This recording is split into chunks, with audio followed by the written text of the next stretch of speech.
کہہ رہا ہوں کہ اگر کسی طرح ممکن بھی ہو جائے کہ ہم اس زمانے میں چلے بھی جائیں تو ہمارے اس قدر ایمان نہ تو ہیں نہ ہو سکتے ہیں.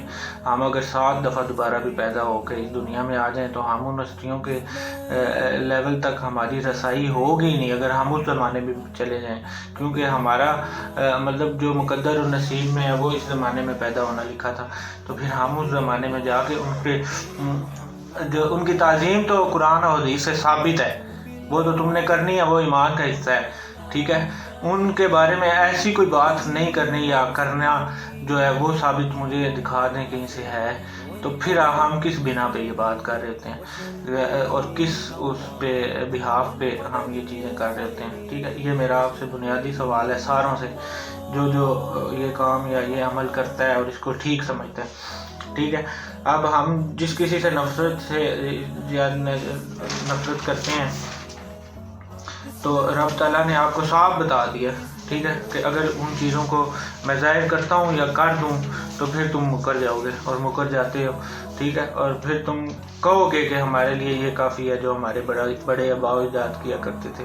ٹھیک ہے, تو ہم اس کو مان لیتے ہیں. تو دیکھ لیں کہ پھر ہم نے کون کون سی چیزیں اپنے آباء و اجداد کے حوالے سے مانی ہوئی ہیں کہ ہم کہتے ہیں کہ بھئی یہ ہمارے بڑوں نے کیا, یہ کوئی غلط ہے. ٹھیک ہے, میرے باپ نے کیا ہے تو یہ کوئی غلط ہے.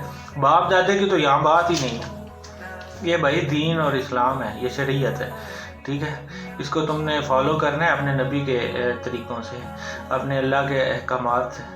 ٹھیک ہے, باپ دادے کو تو بیچ میں سے جب ان ہستیوں کا نام آئے گا آپ نے باپ دادا بھول جانا ہے پھر. ٹھیک ہے, تو یہ فقہ کی حقیقت ہے جو میری سمجھ و علم میں ہے.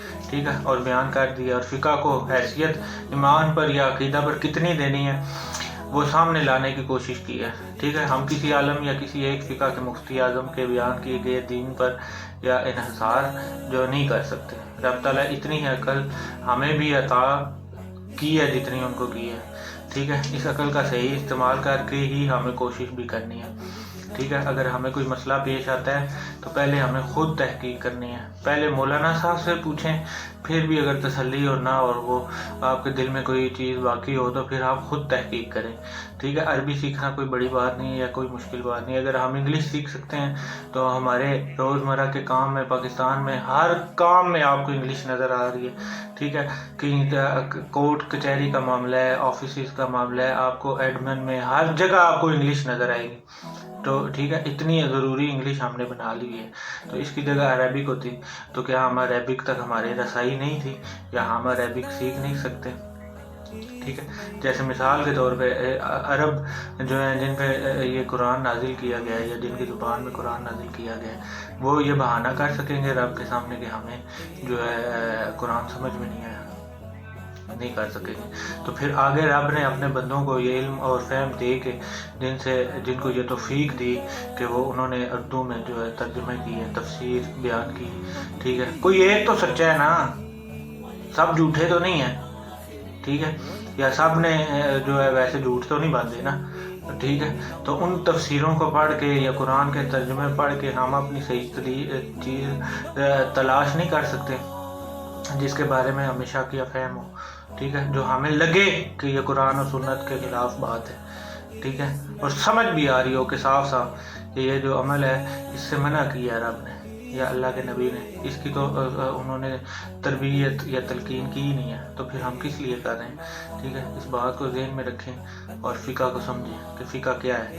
فقہ نہ تو دین ہے, نہ اسلام ہے, نہ شریعت ہے. ٹھیک ہے, اگر دین اسلام کی خالص دین اور اسلام کی بات کریں گے تو ٹھیک ہے, تو ہمیں ان مسائل کو چننا ہے, ان مسائل کو بھانپنا ہے, ان کی نشاندہی کرنی ہے اپنی اپنی زندگیوں میں. ٹھیک ہے, اگر ہم کسی ایک خاص فقہ یا جماعت کے بارے میں اپنے دلوں میں نفرت رکھتے ہیں, ٹھیک ہے, اول تو یہ رکھنی ہی نہیں چاہیے. اگر ہے تمہیں کوئی شک عوام تو تم پہ فرض ہے کہ تم پہلے تحقیق کرو. ٹھیک ہے, ایسے ہی کسی کے کہنے پہ جو ہے تم کہو کہ فلاں کافر, تو پھر رب کہہ رہا ہے کہ تم کسی کافر کو کافر بھی نہیں کہہ سکتے. ٹھیک ہے, تو تم کسی کلمہ گو کو کافر کیسے کہو گے؟ یہ تم سوچو, اور ہمیں سوچنا بھی چاہیے.